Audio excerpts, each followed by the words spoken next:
ketika matahari di kepala. Pas matahari di kepala ini tidak mesti jam 12. Enggak selamanya matahari di kepala itu jam 12. Karena ada waktu itu cepat, ada lambat. Jadi bisa beberapa menit sebelum zuhur, itu waktu hati-hati.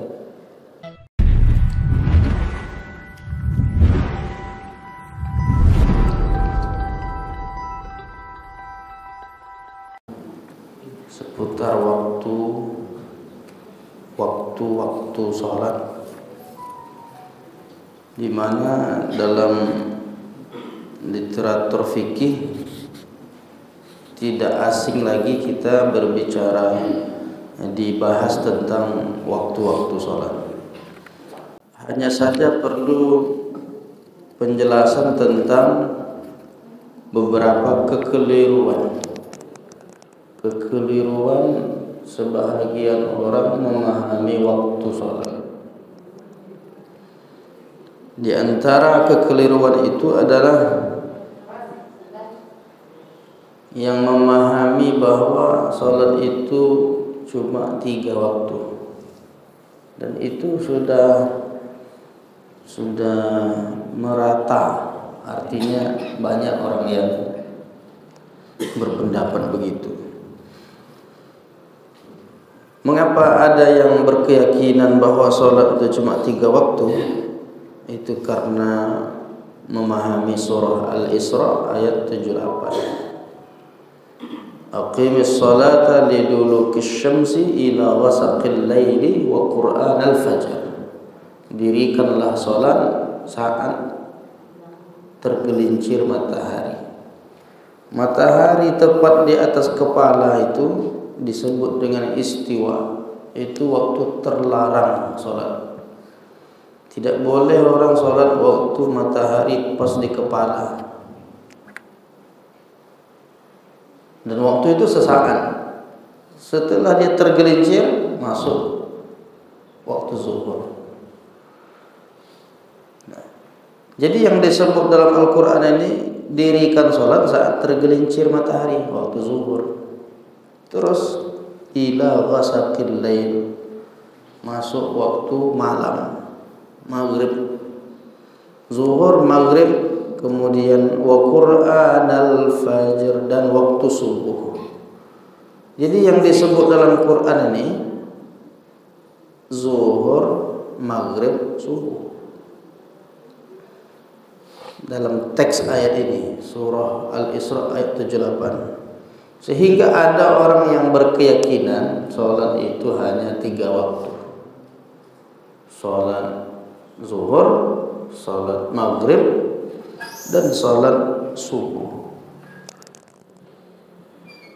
Jangan sampai kita dan anak cucu keturunan kita berkeyakinan bahwa sholat itu cuma 3 waktu, gara-gara salah paham dengan ayat ini. Memang secara harfiah begitu. Dirikanlah sholat saat tergelincir matahari, zuhur, masuk malam, maghrib, fajar, subuh. 3 itu memang disebut. Ternyata ada yang berpemahaman begitu. Itu sebab dia berpemahaman seperti itu diantaranya memahami ayat tekstual. Yang kedua, ada yang mencoba menggabungkan antara asar dengan zuhur, kemudian maghrib dengan isya. Salat jamak. Saya bukan tak sholat asar, cuma sholat asar itu saya gabung ke zuhur. Tapi bapak tak musafir.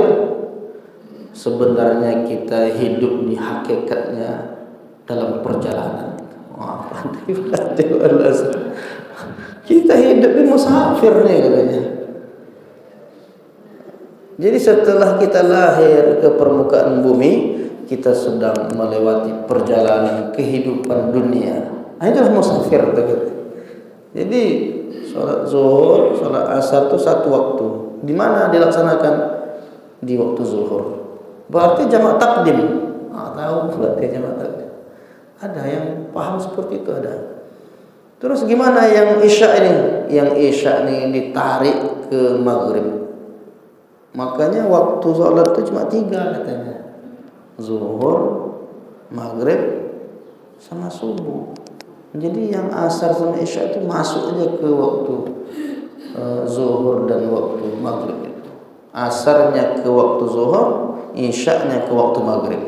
Wah, itu salah satu pemahaman yang menyimpang. Ada lagi yang berpemahaman memang sholatnya cuma 3 waktu, jadi nggak ada isya, nggak ada asar. Itu karena dia terjebak pada harfiyah, memahami ayat itu yang zahir aja, yang zahirnya begitu ya udah. Dan itu ada juga jemaah-jemaah kita yang begitu.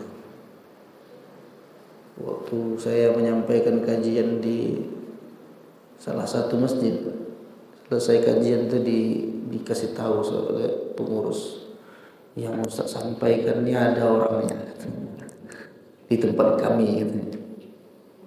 Oh, kok bisa itu? Ini artinya ini bukan hanya hoax. Ini berita nyata. Jadi kita maksudnya mengaji ini apa tujuannya?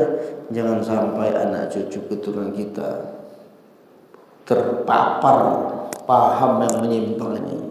Jadi dia sholat cuma 3 waktu.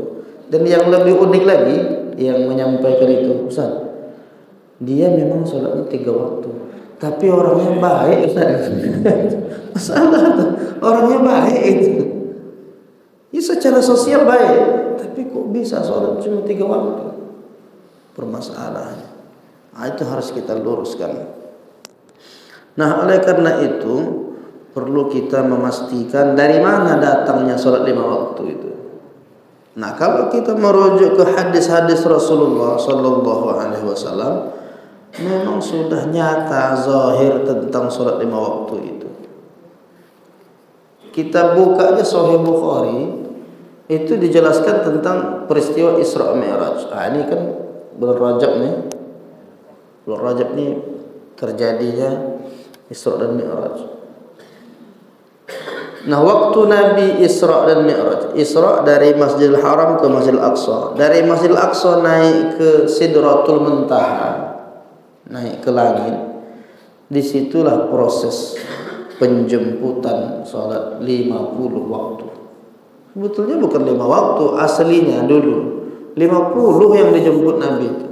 Tapi karena Nabi Musa khawatir nanti kalau umatmu melaksanakan 50 waktu tak sanggup dia. Coba bayangkanlah kalau jadilah 50 waktu. Apa tak bekerja kita ini? Tak bisa kita beraktivitas. Nah, tapi Allah Maha Pemurah dan Nabi Muhammad memohon kepada Allah minta diturunkan, direstui. Yalah kalau gitu 45 aja lah. Turun 5. Setelah 45 minta lagi, masih berat. Turun 40. Turun lagi Nabi, jumpa Nabi Musa lagi, minta lagi. Jadi 35. Habis itu minta lagi jadi 30. Minta lagi jadi 25, minta lagi jadi 20, minta lagi jadi 15, minta lagi jadi 10, minta lagi jadi 5. Minta lagi. Kata Nabi Musa, 5 ini tak kuat umat engkau Muhammad. Minta lagi kepada Allah, minta turun lagi. Kata Nabi, 5 waktu ini kalau aku minta turunkan juga lagi, udah malu aku kepada Allah. Udahlah cukup dah 5 waktu ini, nanti akan dilaksanakan oleh umatku. Nah, sejak saat itu Nabi membawa salat 5 waktu. Turun dan Nabi belum melaksanakan salat 5 waktu sampai malaikat Jibril turun. Setelah malaikat Jibril turun, disebutkan dalam riwayat itu 5. Shalla fa shalla, shalla fa shalla, shalla fa shalla, shalla fa shalla, shalla fa shalla. Jibril salat, Nabi salat. Jibril salat, Nabi salat. Jibril salat sampai 5 kali Jibril salat, Nabi mengikutinya. Sejak saat itu berlakulah salat 5 waktu. Di mana hadis itu disebutkan dalam Sahih Bukhari. Mengapa ada orang tak percaya salat 5 waktu? Dia termasuk kelompok ingkar sunnah. Ada kelompok ingkar sunnah itu dari dulu sampai sekarang masih ada. Kelompok ingkar sunnah ini tak percaya dengan hadis. Namanya ingkar, mengingkari sunnah Rasulullah SAW. Alasannya apa? Karena Quran itu dah lengkap dah. Apalagi kita tak butuh kita dengan hadis. Quran itu dah lengkap. Dibacanya ayat. Wa anzalna, dan kami turunkan Al-Quran ini tibyanan likulli syai', menjelaskan segala sesuatu. Jadi kalau Quran sudah menjelaskan segala sesuatu, untuk apa lagi kita memahami hadis? Jadi tidak perlu hadis itu katanya. Itulah alasannya. Karena Quran itu dah lengkap. Saya jumpa juga orang-orang yang seperti itu. Ada Pak, Pekanbaru ini punya pesantren. Jumpa saya. Tak jauh-jauh nih tempat kita. Ini Pekanbaru juga. Nah, di situ dia buat komunitas ngaji Quran. Quran aja ngaji, enggak pakai hadis tuh. Bahkan sampai dia mengatakan enggak perlu kita memahami hadis-hadis itu karena hadis itu banyak yang dhaif. Sepele dia menganggap dhaif, hadis itu banyak yang palsu. Jadi kalau kita ngaji hadis nanti bisa jadi yang sahih itu sebetulnya palsu, yang sahih itu bisa jadi dhaif. Jadi karena ini tidak autentik, kita buang aja. Jadi kita kalau ngaji itu ke Quran saja. Itulah sebabnya, karena dia tak percaya hadis, akhirnya sholat 3 waktu. Kenapa? Karena yang menjelaskan 5 waktu itu hadis. Yang dalam Qurannya cuma 3. Aqimis sholata lidulukish syamsi ila ghasaqil laili wa Qur'anal fajr. Dirikan salat saat tergelincir matahari zuhur, kemudian masuk malam maghrib, kemudian waktu fajar subuh. Kenapa tak salat zuhur salat asar dengan isya? Tak ada dalam Al-Qur'an. Pas kita sodorkan ayat hafizu ala salawati wa salatil wusta, jagalah olehmu seluruh salat dan khususnya salat wusta. Bukankah salat wusta itu artinya salat asar? Kata dia, salat wusta itu bukan salat asar. Terus salat zuhur katanya. Bisa dia tafsirkan begitu. Kenapa? Wusta itu artinya pertengahan. Jadi zuhur itu pertengahan. Iya, pertengahan. Kalau kita bagi hari ini siang dan malam, pertengahannya mana? Zuhur. Kok bisa zuhur pertengahan?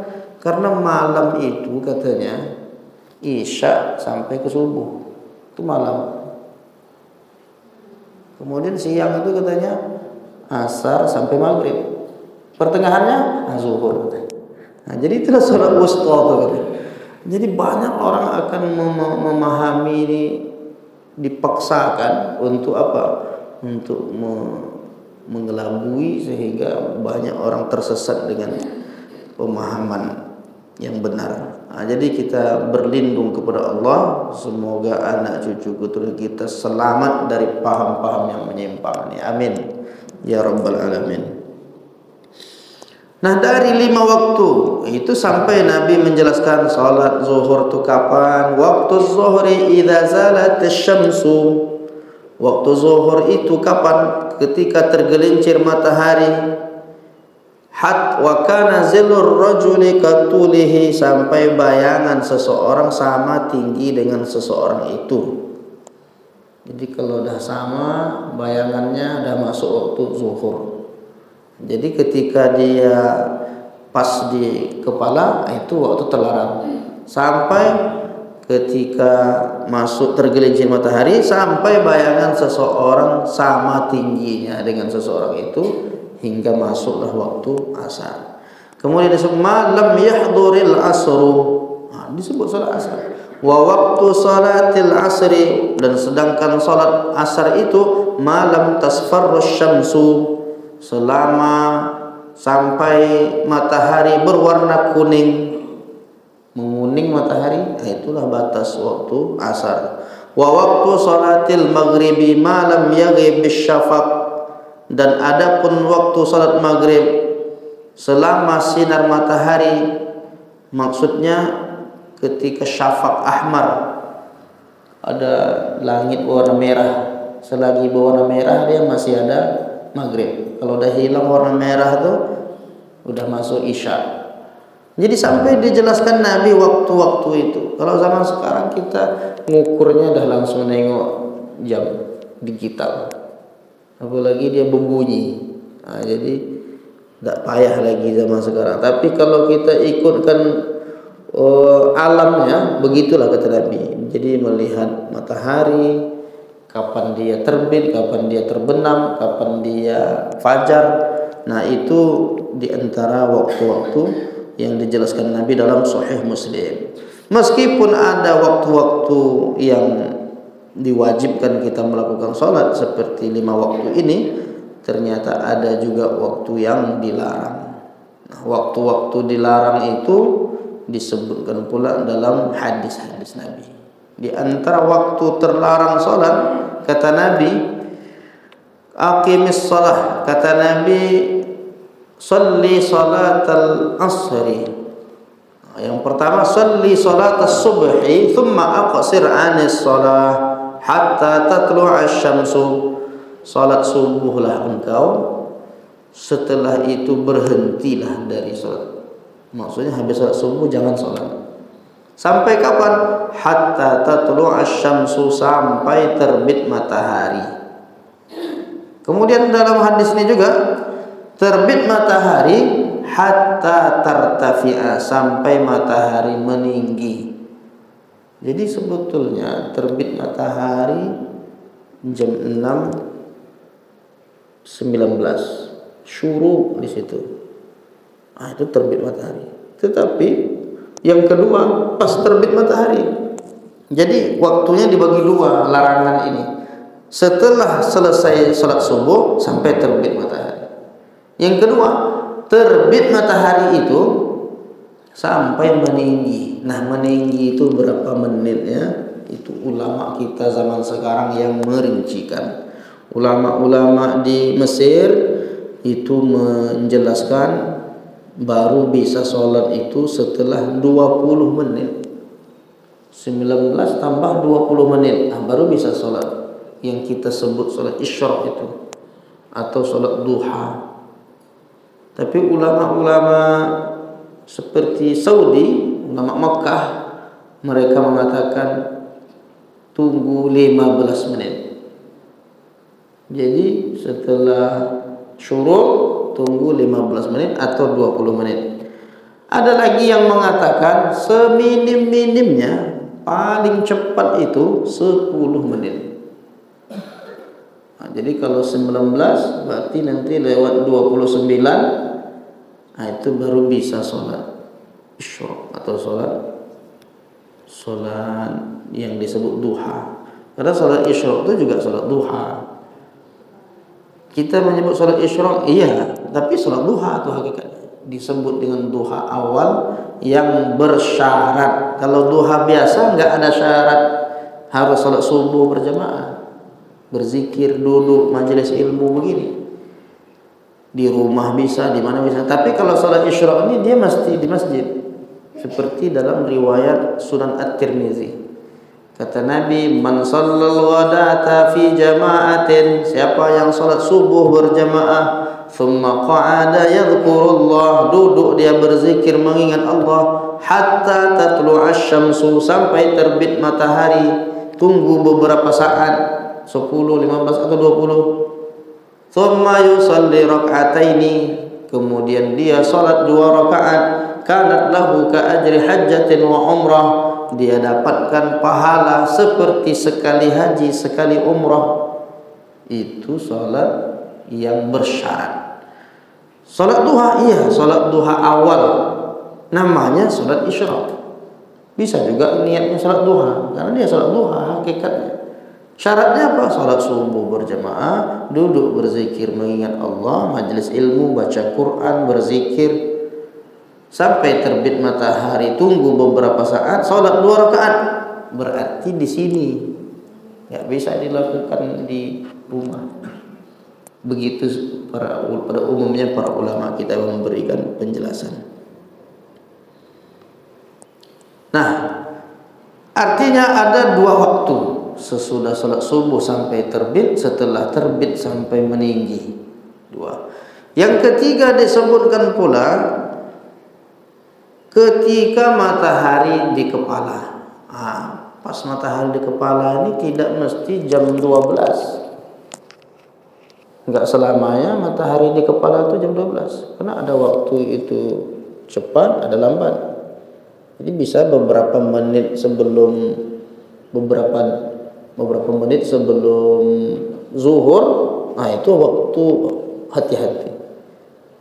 Jadi beberapa menit sebelum zuhur itu waktu di mana matahari di kepala. Kan bisa saja ada masanya belum jam 12 sudah masuk zuhur. Kan pernah jam 11.59 atau berapa tuh? Beberapa menit sebelum jam 12 sudah masuk zuhur, beberapa waktu yang lalu. Kan berputar. Artinya beberapa saat sebelum masuk zuhur itu waktu yang hati-hati, yang bisa jadi itu kategorinya saat matahari berada di atas kepala, itulah waktu larangan. Kecuali di hari Jumat. Jadi kalau hari Jumat, khususnya yang sholat Jumat, ketika matahari di kepala tak apa-apa sholat. Tapi di hari selain hari Jumat dilarang sholat. Dia sebentar aja. Nah itu perlu kita hati-hati. Yang ketiga, kapan waktu dilarang sholat itu? Salli salatal asri, salat asarlah engkau, thumma aksir anis salah, setelah asar berhentilah salat, hatta taghrub asy-syamsu, sampai terbenam matahari. Nah, sampai terbenam matahari ini dibagi dua. Setelah asar nih, pertama setelah asar sampai matahari menguning, tasfarrus syamsu. Ketika matahari, maksudnya bukan matahari, langit itu udah mulai pudar warnanya itu karena akan masuk malam, sebentar lagi mau maghrib. Nah, sampai kemudian detik-detik tenggelamnya matahari. Nah, itu waktu yang kelima. Jadi saat terbenam, saat terbit itu sama-sama yang disebut dalam hadis baina qarnai syaitan. Itulah saat di mana syaitan sedang menunjukkan tanduknya, mengeluarkan tanduknya antara dua tanduk setan. Mengapa setan ini dia menunjukkan tanduknya saat terbit dan terbenam matahari? Supaya orang-orang penyembah matahari itu dinilainya, kalian kalau menyembah matahari sesungguhnya kalian sedang menyembah aku. Begitu kata setan. Setan itu senang dia orang menyembah matahari. Kenapa? Karena kalau orang menyembah matahari, setan merasa dirinya sedang disembah. Makanya dikeluarkannya tanduk. Tanduk itu kan simbol kekuasaan tuh. Aku berkuasa. Kalian sedang menyembah aku nih katanya. Makanya Nabi melarang kita sholat di waktu itu. Karena di saat itu yasjudu lahul wa hina idzin yasjudu lahal kuffar. Saat itu orang-orang kafir penyembah matahari sedang bersujud. Karena orang penyembah matahari sujudnya saat terbit matahari dan saat tenggelam matahari, detik-detik itulah kita juga dilarang untuk melakukan sholat. Jadi ada 5 waktu sholat wajib, 5 pula waktu dilarang sholat. Tetapi persoalannya, sholat apa yang dilarang itu? Tidak semua sholat. Sholat yang dilarang itu hanya sholat-sholat tertentu. Sholat apa di antaranya yang dilarang itu? Sholat sunnah mutlak. Sholat sunnah mutlak itu apa contohnya? Ya sholat sunat yang tak ada namanya. Pokoknya dah selesai sholat. Tak ada lagi sholat sunat lain. Dah sengaja aku sholat sunat 2 rakaat karena Allah. Sholat dia di waktu terlarang, itu yang diharamkan. Dan di antara jenis salat mutlak itu, masuk kategori salat sunat mutlak adalah salat sunat tasbih. Salat tasbih itu tak boleh dilakukan di waktu terlarang. Habis salat asar, habis salat subuh, matahari di kepala, kemudian detik-detik tenggelam matahari, nah itu tak boleh dilakukan. Dan yang rawan itu yang paling banyak dilakukan orang itu ya di saat-saat setelah asar, karena kemungkinan orang melaksanakan itu ada. Habis salat subuh juga, nah itu salat tasbih tak boleh. Nah kemudian ada lagi jenis yang kedua, salat yang sebabnya mutaakhir. Mutaakhir itu di akhir sebabnya, seperti yang dijelaskan oleh Syekh Zainuddin Al-Malibari dalam kitab Fathul Mu'in. Dirincikannya jenis salat yang tidak boleh dilakukan pada waktu terlarang itu dua jenis.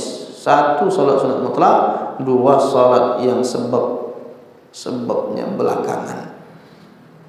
Contoh sebab belakangan, salat sunnah safar. Mengapa salat ini? Karena akan safar. Safarnya nanti, salat dulu. Itu sebab. Sebab belakangan itu yang memotivasi kita untuk sholat, dan sebab yang memotivasi kita itu nanti setelah sholat. Itu yang disebut sebab belakangan. Mengapa Bapak sholat? Karena sebentar lagi saya akan menjadi seorang musafir. Jadi saya sholat dulu baru safar. Jadi yang memotivasi dia sholat itu apa? Akan safar. Berarti safarnya belakangan. Sebab sholatnya karena akan safar. Nah sebab belakangan ini, sholat yang sebabnya belakangan tak boleh dilakukan di waktu terlarang. Apalagi contoh sholat sunat yang sebabnya belakangan, istikharah. Sholat istikharah itu sholat memilih, ingin memilih.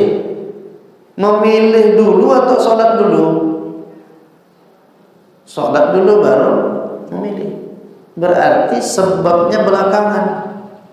Semua sholat yang sebabnya belakangan tidak boleh dilakukan di waktu terlarang. Sholat istikharah habis subuh tak boleh. Sholat istikharah habis asar tak boleh. Kenapa? Karena sebabnya belakangan. Tapi ada sholat yang boleh dilakukan di waktu terlarang, tetapi sebabnya duluan.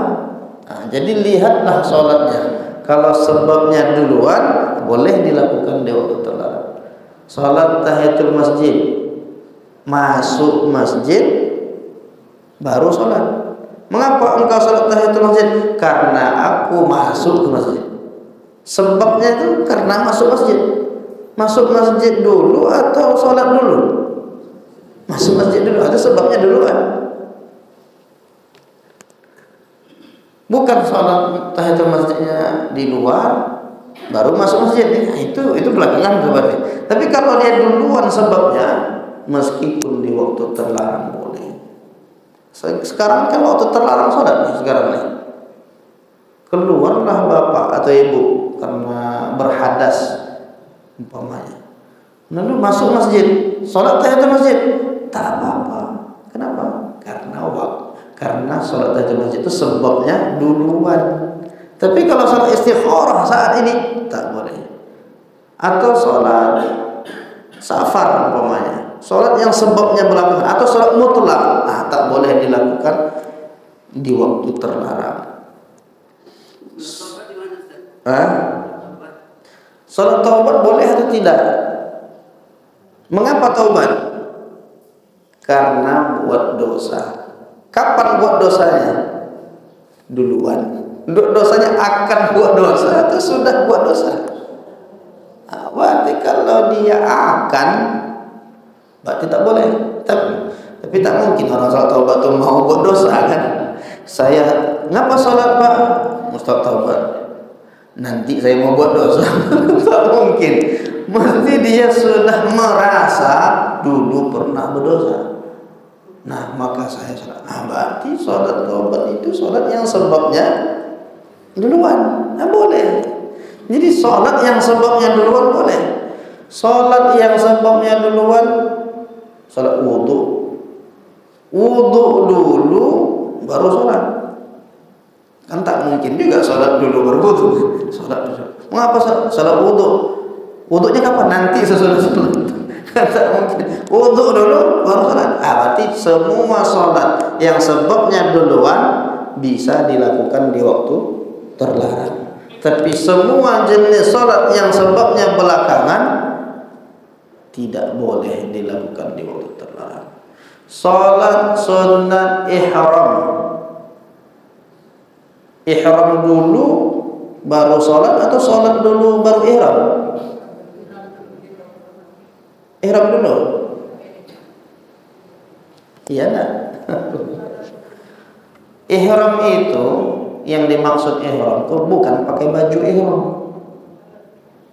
Kapan orang disebut ihram? Berniat. Nawaitul umrata wa ahramtu. Di situ kan? Wa ahramtu biha. Sengaja aku berniat melaksanakan umrah dan menggunakan ihram. Artinya baru berlaku ihram itu sejak niat. Nah sekarang niat dulu, niat ihram dulu atau sholat? Di mana ibu manasik dulu? Niat dulu atau sholat dulu? Niat dulu. Niatnya di mana? Niatnya kan di Bir Ali. Kalau dari Madinah kan, kalau kita dari Madinah lalu kita sampai di Bir Ali mau ke Mekah nih, mau melaksanakan umrah, singgah kita di Bir Ali. Kata pembimbing ibadah umrah atau haji, Bapak Ibu mandi, wudu, kan sunnah tuh, mandi dan wudu itu sunnah. Habis itu sholat sunat ihram. Belum berniat begitu. Sholat sunat dulu. Ihramnya nanti, niatnya nanti di bis atau boleh juga setelah sholat. Jangan niat dulu. Nah itu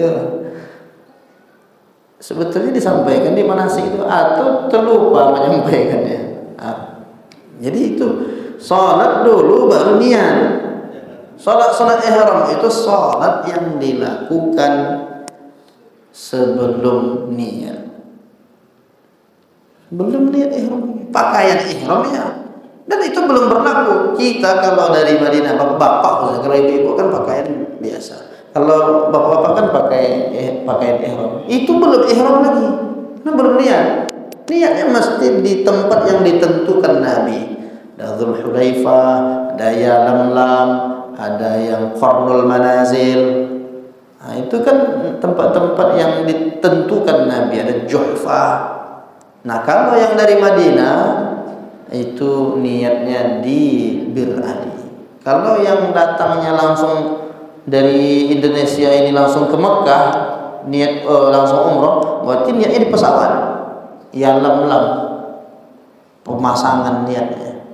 Makanya banyak yang di bandara tuh udah pakai ihram dulu, tapi belum berlaku larangan ihram. Larangan ihram potong kuku, mencabut bulu badan, gunting rambut segala macam, mencabut pepohonan, pakai parfum. Itu larangan ihram. Itu baru berlaku sejak kita berniat.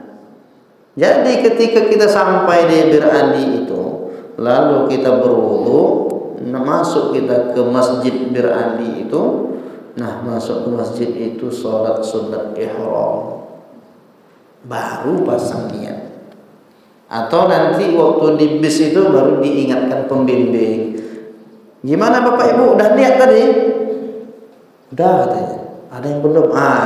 Untuk memastikan betul-betul kita berniat, sekarang ikuti saya, dibimbing. Nawaitul umrata wa ahramtu biha Karena dulu Nabi waktu niat itu kan di atas unta. Nabi sholat dulu, kemudian Nabi mau berangkat di atas unta, Nabi pasangkan niat. Bermakna niat itu sesudah sholat. Nah, kalau niat sholat ihram ini, sholat umroh namanya, dilakukan setelah asar haram, tak boleh. Kenapa tak boleh? Karena sebabnya belakangan. Mengapa sholat? Karena akan umrah. Umrahnya kapan? Sejak pasang niat berlaku. Sholat dulu. Tapi biasanya yang melaksanakan umrah itu dia lakukan itu setelah asar. Itu makanya perlu dijelaskan supaya tidak keliru. Apalagi sebahagian pembimbing kita kan menganjurkan sholat jamak waktu zuhur tuh. Bapak Ibu, kita akan menuju ke Makkah untuk melaksanakan umrah. Jadi kita sholat zuhur di Masjid Nabawi ini sekaligus dijamak aja dengan asar Bapak Ibu, supaya nanti kita tidak sholat asar lagi karena kita musafir. Ada yang menganjurkan begitu. Akhirnya jamaah pun sholat jamak zuhur dan asar. Habis itu makan siang, setelah itu pakaian, bawa masuk koper, masukkan ke bis, berangkat. Sampai di sana disuruh pula sholat sunat ihram. Padahal dia sudah sholat asar. Gimana? Maka dia melakukan sesuatu yang dilarang di waktu terlarang. Jadi gimana bagusnya? Enggak usah dijamak. Enggak usah dijamak, sholat zuhur aja, habis itu berangkat. Kalau sampai dia berada itu sebelum masuk waktu asar, memang bukan waktu terlarang, sholatlah sholat sunat ihram. Kalau sampai di situ pas masuk waktu asar, sholat sunat ihram dulu, baru sholat asar. Kalau sholat asar dulu, baru sholat sunat, waktu terlarang. Jadi itu perlu diberitahu, diingatkan, disampaikan kepada jamaah yang akan melaksanakan haji dan umrah. Mudah-mudahan kita semuanya bisa umrah dan haji. Amin ya rabbal alamin. Nah, itu diantara sholat yang perlu berhati-hati kita, jangan sampai melakukannya di waktu-waktu terlarang. Semua sholat yang sebabnya belakangan dilarang dilakukan di waktu terlarang. Tetapi kalau sholat qadha, qadha boleh tak dilakukan setelah subuh, setelah asar? Boleh. Mengapa qadha? Karena berhutang. Berhutangnya kapan? Duluan atau belakangan? Karena dah berhutang ini makanya saya sholat sekarang. Berarti sebabnya duluan. Jadi kalau ada orang habis sholat subuh, sholat lagi dia. Sholat apa Pak? Sholat qadha. Dulu pernah meninggalkan sholat, ini saya ganti sekarang. Enggak apa-apa, karena dia sholatnya sebabnya duluan. Dan Nabi mempraktekkan itu. Suatu ketika Nabi sholat sunat 2 rakaat sesudah sholat asar. Padahal tak ada sholat ba'diyah. Bahkan Nabi sendiri mengatakan, wa aqsir an sholat. Sholat asarlah engkau, setelah itu berhentilah sholat. Tapi Nabi pulang ke rumah selesai sholat asar, sholat dia 2 rakaat. Dilihat oleh istrinya Ummu Salamah. Lalu kata Ummu Salamah, ya Rasulullah, bukankah engkau melarang kita untuk sholat setelah asar? Tapi aku saksikan engkau hari ini sholat sesudah sholat asar. Sholat apa yang engkau lakukan ya Rasulullah? Kata Nabi, syaruni, ketika aku selesai sholat zuhur, datanglah beberapa orang menjumpai aku dan menyibukkan aku sampai tidak bisa melaksanakan sholat ba'diyah zuhur. Sampailah tamu itu masuk waktu asar, belum juga selesai. Lalu ini yang kulakukan ini menggantikan sholat ba'diyah zuhur tadi. Jadi kalau ada orang belum sholat ba'diyah zuhur, lalu setelah asar dia laksanakan qadha, maka itu tidak apa-apa. Karena qadha kan hutang, sebabnya duluan. Begitu juga ada sahabat Nabi, belum dia melaksanakan sholat qabliyah subuh. Lalu setelah sholat subuh berdiri dia. Lalu diriwayatkan falam yungkir alaihi, berdiri itu sholat. Sholat dia 2 rakaat. Nabi tidak mengingkarinya. Dalam riwayat lain Nabi bertanya, sholat apa engkau? Sholat sunat fajar yang belum sempat dilakukan tadi. Lalu Nabi pun diam. Itu tanda tidak apa-apa sholat qadha. Sholat mengganti sholat yang tinggal di waktu terlarang itu tak apa-apa.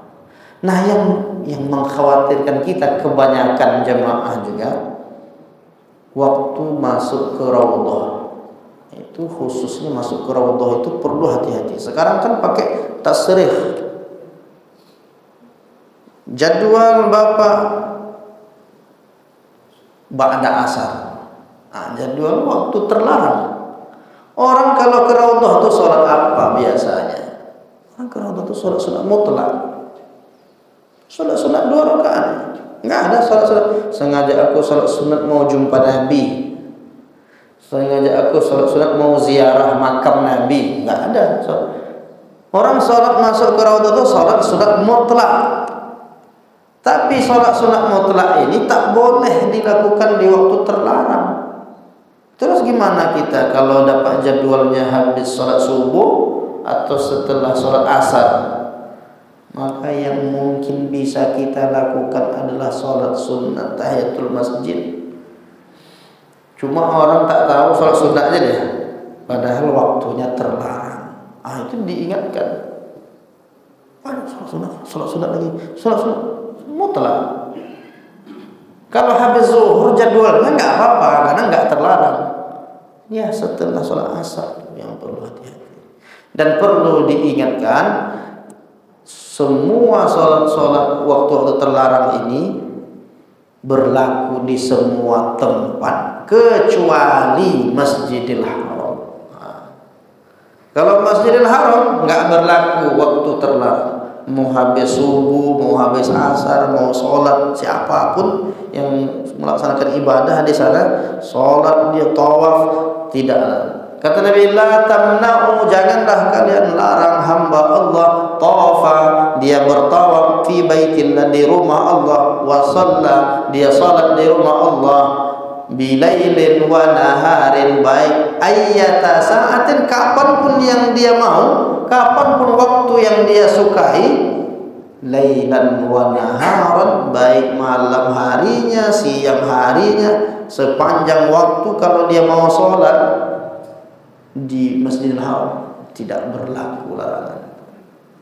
Datang kawan dilihatnya habis sholat asar sholat lagi, haram katanya. Dia yang tak tahu, dia yang tak tahu bahwa di Masjidil Haram itu tak berlaku larangan khusus itu. Adapun Masjid Nabawi berlaku larangan waktu sholat itu. Jadi ini perlu diingat. Ada orang terlalu semangat pula menyalahkan, asal nampak kan habis subuh sholat. Itu kita kan habis subuh itu tawaf. Kalau mau ke Ka'bah itu setelah selesai sholat subuh tawaf 7 kali. Habis itu sholat. Itu kalau dihitung waktu terlarang masih waktu terlarang. Habis sholat subuh. Tetapi kenapa boleh? Karena di Masjidil Haram. Yang kedua karena sebabnya duluan. Tawaf dulu baru sholat. Yang selalu sebabnya duluan. Dan memang tidak berlaku larangan di sana. Sudahlah tak berlaku larangan, kemudian dia sebabnya duluan lagi. Datang kawan melarang. Ini waktu terlarang nih, habis subuh. Kan ada orang baca hadis, sholatlah engkau sholat subuh, kemudian berhentilah sholat sampai terbit matahari. Ditengoknya belum terbit matahari, kok sholat? Padahal itu tidak berlaku di Masjidil Haram. Ini untuk informasi tentang waktu-waktu terlarang sholat dan waktu yang wajib untuk melakukan sholat. Ada yang mau kita diskusikan? Sebagaimana biasa, agaknya 1-2 pertanyaan. Ya Bu, silakan. Banyak ya boleh. Satu ibu yang di depan dulu. Silakan Bu. Oh ini ya Bu. Ya.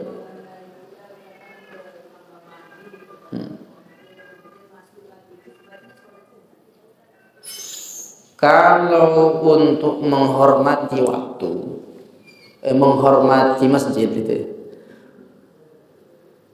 kata Nabi, idza dakhaltumul masjidah fala yajlis hatta yusalli raka'ataini. Apabila engkau masuk masjid, janganlah engkau duduk sampai sholat 2 rakaat. Memang sunnahnya begitu. Tapi kalau majelis ilmu ini membuat kita menjadi tertinggal informasinya, lalu kita masuk saja duduk mendengar, ya tak apa-apa. Khawatir nanti tertinggal nanti informasinya karena fokus ke sholatnya, tak apa-apa. Tapi kalau mau sholat juga tak apa-apa. Sedangkan Nabi ini sedang berkhutbah, khutbah Jumat lagi, khutbah Jumat. Tiba-tiba ada masuk satu orang, terlambat dia masuk, duduk dia. Kata Nabi, rakaat ini minas sholat. Apakah sudah buat sholat 2 rakaat? Belum ya Rasulullah. Farka rakaataini minas sholat.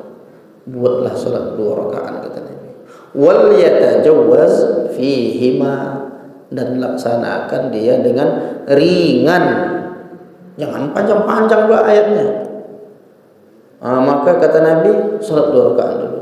Sampai disuruh Nabi sholat 2 rakaat itu menunjukkan betapa pentingnya sholat tahiyatul masjid itu. Sedang khutbah itu. Jadi kalau mau, dia kan tetap dia sholat sunat, tetap dia dinilai sebagai sholat sunat. Oleh karena itu kalau mau buat, kalau tidak ya tak masalah, karena kan sholat sunat.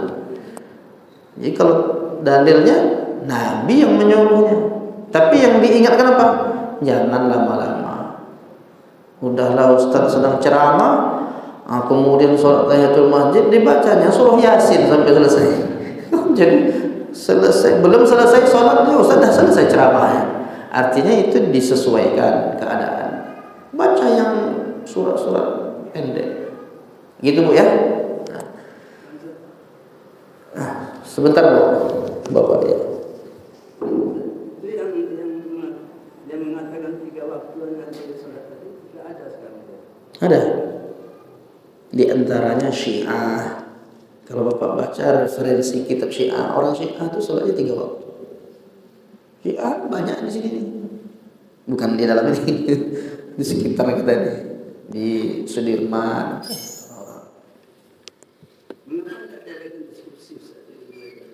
Udah. Mereka kan punya keyakinan sendiri.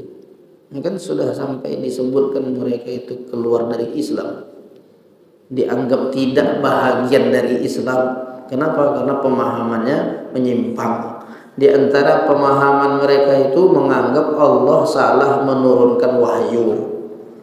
Seharusnya wahyu itu turunnya ke Ali, lalu kok ke Nabi Muhammad. Salah Allah nih, silap Allah nih katanya. Allah itu silap katanya. Kemudian katanya bahwa semua sahabat Nabi masuk neraka kecuali 3 orang. Salman Al-Farisi, Ali bin Abi Thalib, kemudian Miqdad bin Aswad. Itu 3 orang. Termasuk istri Nabi semua masuk neraka. Keyakinan mereka itu yang menyimpang. Kemudian sholat 3 waktu saja. Kemudian rukun iman tambah 1 lagi, percaya kepada imam 12. Yang imam 12 ini akan menyelamatkan manusia yang mengikutinya. Dan imam 12 ini posisinya lebih mulia dari para nabi, lebih mulia daripada malaikat. Apa tak menyimpang? Paham itu? Nah, mau menyimpang nih udah enggak usah kita ikut. Diajak dialog sudah, tapi kan namanya orang udah yakin kepercayaan dia gitu. Berarti dia juga percaya dengan Nabi itu, Ustaz. Iya. Sama lah. Makanya banyak ajarannya tidak sesuai dengan ajaran Islam, Ahlus Sunnah wal Jamaah. Gitu Pak ya. Iya. Ada yang masuk. Ya. Kenapa imam sekarang pernah ada yang itu dia? Khatib sekarang tidak ada begitu. Karena udah maklum, hadisnya kan udah sampai. Hadisnya kan dah dibaca. Jadi orang masuk masjid terlambat, ya udah dia langsung sholat. Langsung sholat, masuk dia masjid langsung sholat. Adapun ada orang tak tahu karena belum terbaca. Kemudian kenapa khatib tidak mengatakan, dan tidak wajib. Khatib tidak wajib menegur orang yang baru masuk. Kalian belum sholat dulu. Nanti heboh lah masjid itu kan. Tak pernah nih imam khatib menegur makmumnya kan. Tapi kalau mau dibuat tak apa-apa. Jadi tidak wajib. Sesuatu yang tidak wajib kalau tidak dilakukan, ya tidak sampai berdosa khatibnya. Kalau ada khatib yang begitu tak salah. Tapi kalau dia tidak buat gitu tak apa-apa. Karena bukan sebuah kewajiban. Nah itu pula yang mengandung hukum khatib boleh berbicara dengan makmum. Tunggu ngobrol.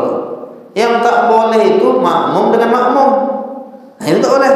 Idza qulta li sahibika ansit, kalau engkau berucap sama kawanmu di sebelah, diam. Faqad lawauta, engkau telah berbuat lawa. Faman lawa fala jum'atalah, siapa yang berbuat perbuatan lawa tiada Jumat baginya.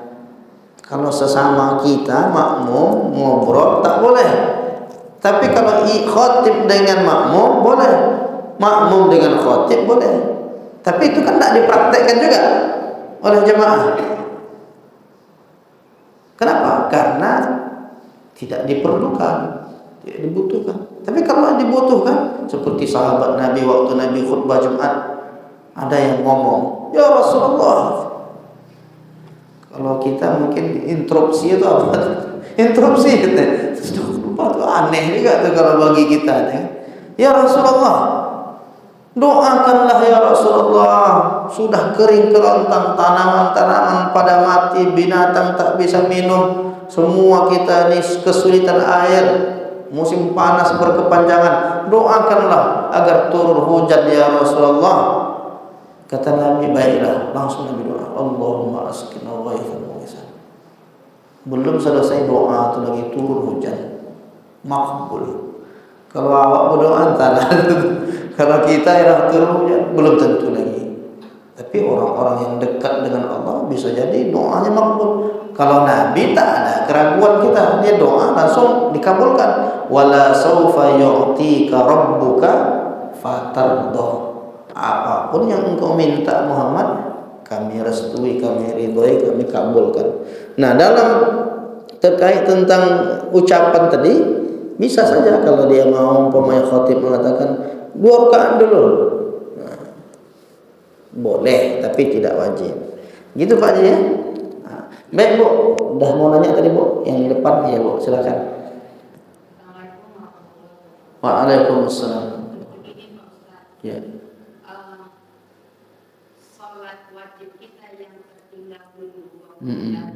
Ya. Atau bolong-bolong, apakah bisa diampuni oleh Allah dengan cara sholat sunat taubat? Kedua, kalau tidak bisa Pak Ustaz, gimana caranya mengganti sholat yang tinggal? Waalaikumsalam. Ini sudah saya tulis nih, halaman 194, judulnya mengqadha salat. Nah, di sini Bu dijelaskan rincian tentang salat yang ditinggalkan itu, sengaja atau tak sengaja, sama-sama wajib diqadha.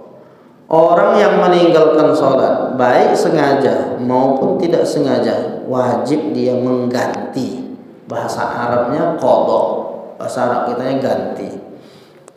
Siapa yang berpendapat begitu? Mazhab Hanafi, mazhab Maliki, mazhab Syafi'i, mazhab Hambali. Sepakat 4 mazhab. Sholat yang pernah tinggal wajib diqadha.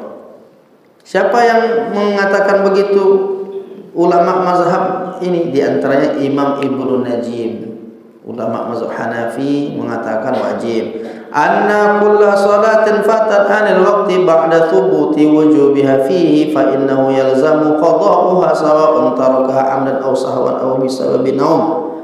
Orang yang sudah wajib salat, maka kalau dia tinggal, baik tertinggalnya karena tertidur atau karena terlupa atau karena sengaja, maka wajib untuk menggantinya. Wa sawa'un kanat al-fawaid katsira aw qalila, baik yang ditinggalkan itu sedikit maupun banyak. Siapapun orang yang sudah baligh, sejak akil baligh dia dihitung dia berapa kali dia meninggalkan sholat, nah itu tetap wajib untuk diqadha. Namanya hutang, ya harus dibayar. Sholat itu hutang. Orang meninggalkan sholat berarti dia berhutang kepada Allah. Kapan dia lunasi? Kalau dia ganti. Mana dalilnya bahwa sholat itu dinilai hutang dan harus diqadha? Fadainullahi ahaqqu ayyuqadha. Hutang kepada Allah itu adalah hak Allah yang harus ditunaikan. Sahih Bukhari. Fadainullahi ahaqqu ayyuqadha. Selagi belum kita ganti sholat yang tinggal itu, kita masih tercatat sebagai orang yang berhutang kepada Allah. Berhutang kepada manusia wajib kita bayar. Berhutang kepada Allah lebih wajib lagi. Begitu kata Nabi, ahakku, lebih berhak. Nah, oleh karena itu Nabi pun pernah meninggalkan sholat dan dia mengqadhanya. Kok bisa Nabi meninggalkan sholat? Nabi meninggalkan sholat disebutkan dalam Sunan At-Tirmizi, An-Nasa'i, Musnad Ahmad, Musnad Al-Bazzar, riwayat Abdullah bin Mas'ud. Apa kata Abdullah bin Mas'ud tentang salat Nabi ini? Innal musyrikina syaghalu Rasulullah sallallahu alaihi wasallam an arba'i shalawat yaumal khandaq. Sesungguhnya orang musyrik menyibukkan Nabi sampai tinggal 4 salat, zuhur, asar, maghrib, isya. 4 salat tertinggal. Kenapa? Perang. Kondisi perang. Gimana mau salat saat perang? Maka karena Nabi tertinggal salat 4 waktu, Nabi tidak mau salat itu hutang kepada Allah tanpa digantinya, maka Nabi pun menggantinya di malam hari. Zuhur, asar, maghrib, isya dibuatnya di malam hari. Kenapa dibuat di malam hari? Karena tadi tak sempat melakukannya, tertinggal. Maka Nabi pun memerintahkan Bilal untuk azan. Setelah azan iqamah, Nabi salat zuhur 4 rakaat. Habis itu iqamah, Nabi salat asar 4 rakaat. Iqamah lagi, Nabi salat maghrib 3. Itu jamak. Mana ada jamak 3 waktu sekaligus 4 waktu. Itu namanya qadha. Jadi siapapun yang pernah meninggalkan salat wajib mengqadhanya. Gimana cara mengqadhanya? Bisa seperti yang dibuat Nabi. Dalam satu malam tuh umpamanya, misalnya kita ngambil waktunya malam-malam, bangun sholat tahajud itu jam 2 malam, jam 3 malam, lalu kita sholatlah 5 waktu di malam itu. Subuh 2 rakaat, zuhur 4 rakaat, asar 4 rakaat, maghrib 3 rakaat, kemudian isya 4 rakaat. Satu hari.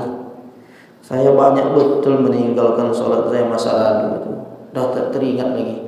Tapi saya berupaya untuk menggantinya. Upayakan paling tidak dalam 1 hari ini adalah sehari saya gantikan. Bisa? Atau ada orang yang menggantikan setiap selesai sholat sekali lagi. Habis zuhur dia sholat zuhur lagi. Kok sholat zuhur lagi, Bu? Ini sholat zuhur yang 20 tahun yang lalu yang tinggal. Saya ganti sekarang. Habis sholat asar sekali lagi. Boleh sholat qadha di waktu terlarang, boleh. Hutang dulu baru diganti. Walaupun di waktu terlarang, mengqadha sholat itu tak masalah. Habis sholat maghrib sekali lagi. Habis sholat isya sekali lagi. Dan tidak mesti begitu. Bisa juga habis sholat zuhur buat sholat asar, buat sholat subuh, buat sholat yang dulu pernah tinggal. Jadi tidak ada ikatan harus di sholat yang bersangkutan tentang sholat qadha ini. Nah itu, Bu, ya. Itu tentang sholat qadha. Kalau mau buat bagus. Karena kita ini tak ingat lagi dah berapa banyak sholat kita. Yang penting kita buat aja. Mudah-mudahan sampai akhir hayat kita qadha sholat kita itu lunas tanpa kita sadar. Begitulah ulama kita menganjurkan. Tapi kalau teragak saya banyak hutang saya Pak Ustaz kepada Allah ini. Jadi gimana ya saya mau membayar hutangnya? Tapi nanti-nantilah katanya. Ditunggunya nanti-nantilah. Ternyata malaikat Israel itu datang duluan. Datang malaikat Israel itu. Ini dah sampai waktunya nih. Saya belum mengqadha lagi katanya. Nanti di akhirat dipertanyakan. Mengapa tak sholat? Orang-orang yang tak sholat itu diproses. Dan ibadah pertama yang dihisab, dicek sholat. Pas dicek banyak sholatnya warna merah. Laporan sholat. Tinggal. Ya dihitung saja akil balik. Ini gimana nih? Tapi ada orang-orang yang sudah menggantinya. Memang merah, tapi udah di checklist. Kira-kira gitulah. Udah dikodok. Yang dikodok ini lepas, aman. Yang belum dikodok, proses dulu. Lama interogasinya tuh. Maka kita, na'udzubillah, sholat yang pernah kita tinggalkan jangan kita anggap remeh, mesti kita ganti. Begitu menurut ulama 4 mazhab. Dalil-dalilnya jelas. Karena ada yang sebetulnya pertanyaan Ibu di awal tadi itu mengandung makna apa cukup dengan taubat itu ya poinnya. Yang memahami cukup dengan taubat itu karena dia memahami ini. Karena hadis Nabi-nya begini. Kata Nabi, man nama an salatin aw nasiha falyusalliha idza dzakaraha. Siapa yang tertidur atau terlupa hendaklah dia ganti waktu dia sadar. Berarti mengganti salat ini waktu karena tak sengaja. Tidur kan tak sengaja, terlupa kan tak sengaja. Adapun yang sengaja dulu cukup dengan taubat. Itu perlu diluruskan pemahaman. Jangan sedangkan tak sengaja saja wajib diqadha, apalagi sengaja. Kok main langsung dianggap taubat saja? Itu hutang kepada Allah. Nggak bisa pakai taubat, hutang harus bayar. Sama lagi nih Bu, saya kan dah lewat waktunya. Saya tidak perlu lagi mengqadha sholat. Kenapa? Karena waktunya dah lewat. Apa bisa kalau hutang waktunya dah lewat lunas? Pinjam Bu duit 10 juta, nanti bulan Februari saya bayar. Iyalah Ustaz. Ada catatan itu. Lewat Februari, Maret, April, Mei, saya telepon Bu karena waktunya ada lewat, lunas saya lah Bu. Tak bisa nih, hutang tetap walaupun dah lewat waktunya tetap dinilai sebagai hutang. Begitu juga lah sholat. Jadi kata para ulama, sedangkan yang tak sengaja tertidur sama terlupa saja wajib diqadha, apalagi sengaja. Karena mungkin dulu belum peduli dengan agama, belum ngaji, belum serius beragama. Sekarang dia sadar, maka dia mesti mengqadhanya. Taubat wajib, mesti taubat, tapi yang hutang tetap harus dilunasi. Gitu Bu ya. Nah, itulah nampaknya. Walaupun banyak yang mau nanya, tapi kita stoplah dulu. Untuk lain kesempatan kita lanjutkan lagi. Mudah-mudahan bermanfaat kajian kita ini. Kita cukupkan sampai di sini dengan alhamdulillahirabbil alamin. Subhanakallahumma bihamdika asyhadu an la ilaha illa anta astaghfiruka wa atubu ilaik. Wassalamualaikum warahmatullahi wabarakatuh.